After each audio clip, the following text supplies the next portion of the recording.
أشهد أن لا إله إلا الله أشهد أن محمد رسول الله.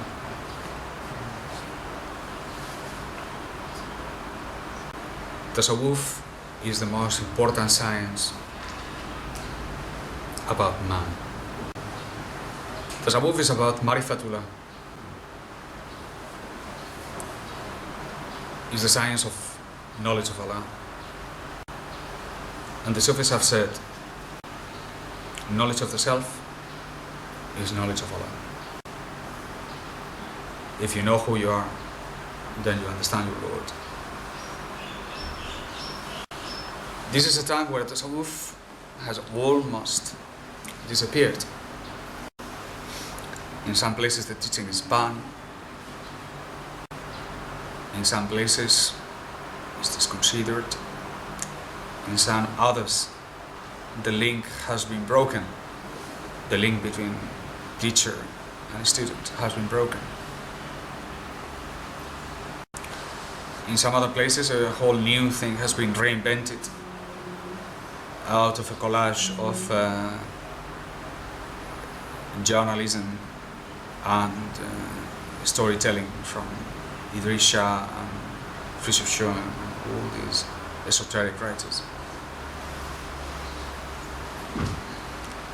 But Tasawwuf is alive, can never be stopped.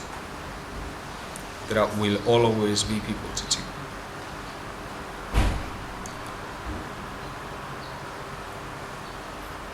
It's a necessary science.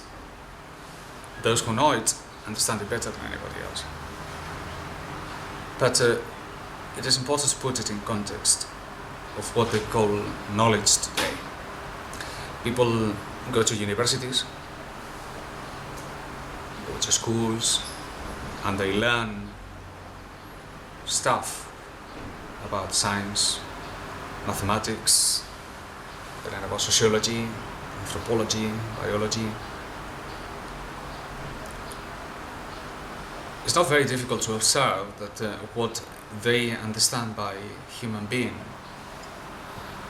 is a concept deprived on certain most important fundamentals, most important of which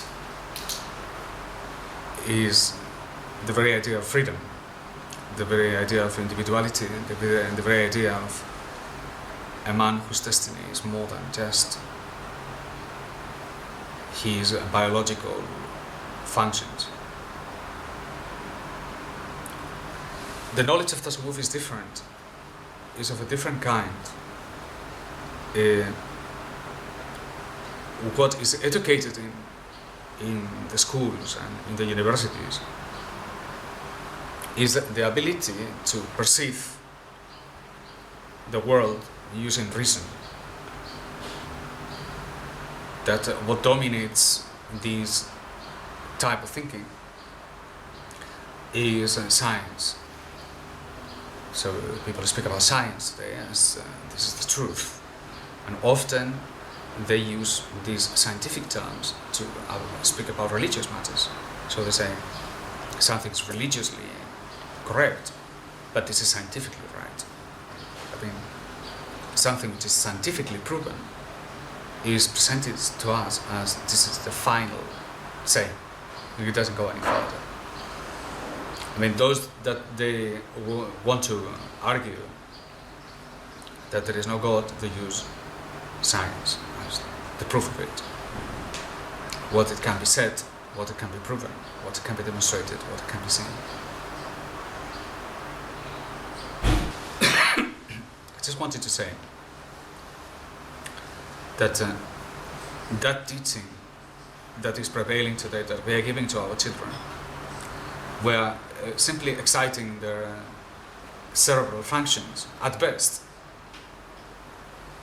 Another question is to consider what social interactions and how they benefit from it, from people who think likewise and so on. And how poorly educated will be our children if this is where we end. If that's all we give them, then they have not yet started to know, according to us, All they know, at best, is to be able to use reason in a world that it has been rationalized for them. So they are made into a brick. You all seen the wall of Pink Floyd, the movie. You know, this is education. You stamp them in the forehead, and boom, another brick on the wall. And this, you can carry on doing that to your children, but it is synonymous. It's almost like murder. You know, to deprive them from anything that has any spiritual quality. And then Tasawwuf comes in. And what Tasawwuf does? Tasawwuf it escapes from the boundaries of reason. In fact, it degrades reason to almost a calculator. And discovers the power of the heart. The heart is by far much more powerful than reason. By far. Much more powerful than the limbs, much more powerful than anything. Because the heart is capable of transforming what you call your world. To look at the world as an observer, you are observing the world, you are looking into the world. It's just a way of looking. It has certain advantages, but it's defective and is smaller than recognizing that you are not the observer, you are not the judging of the world, but you yourself, you are being observed, and you yourself, you are being judged. From looking out, which is what science teaches you, to looking upon you, which is what Taqwa teaches you. That you are the one being judged, that you are the one being tested, that you are the one put in question.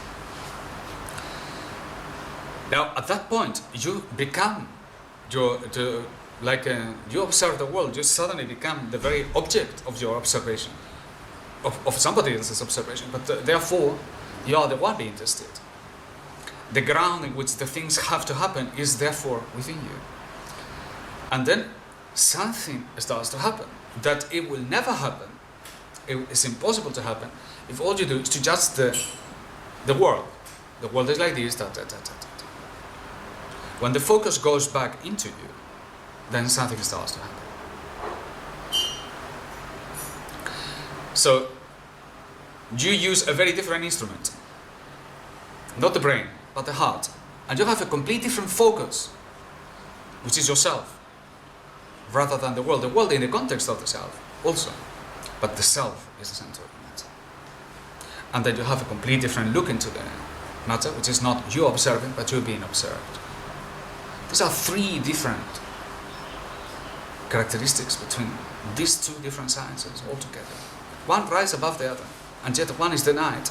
And the other one, which produces the continuity of this system, guarantees the continuity of this madness, prevails. No wonder the governments want these to continue, because this guarantees, the state of the affairs continues. That's what the state of Malaysia needs. They need that to continue. This one makes completely free.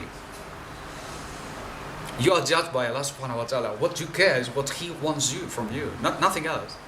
The stream of this is where the knowledge goes into high ranks. And this knowledge is sad that is considered a path. It's a path. Those who have tasted this knowledge, they look at science and they say, well, it's dangerous. Science without knowledge of Allah subhanahu wa ta'ala is dangerous. And the proof of it is this 20th century. The equilibrium in this earth, whatever order there is that Allah has put in it, that keeps a balance between living organisms, that keeps health in the waters and in the air. We've managed to, it took billions of years to create this. It has taken scientists good 50 years to almost make food, air and water totally poisonous. Let alone that this society is more controlled as an individual than the Gestapo of Hitler. I mean, they wouldn't dream to enter into your bank account, and to start knowing what you do in your credit card, knowing what you write in your emails. They tap into your phones. Basically, you have nothing is left, and yet the irony of this is that this is presented as the society of freedom, because you can choose whether your God is a Buddha or a monkey or it doesn't exist. That's all. Can you decide on money? Of course you can't. Nothing. You are more taxed in this society than in the epoch of Nero. You know, the people are taxed more than the slaves are. The kuffar don't pay so much taxes in Dar al-Islam. So when they say GCA is bad, how about VAT? Income tax. Zakat has becoming what it is and so on. This is all reason. Because of reason can justify genocide. I mean, Hitler is bad, but Hitler was democratically elected and he was reasonable. He was using reason. Reason can justify destroying the entire earth. Reason can justify monopolies. Reason can justify riba.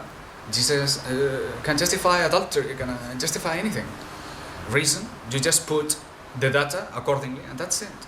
How could you worship that? If you don't have a heart, I can reason murder. You can reason anything you want. The heart, which is a slave to Allah subhanahu wa ta'ala, is different. And knowledge starts there.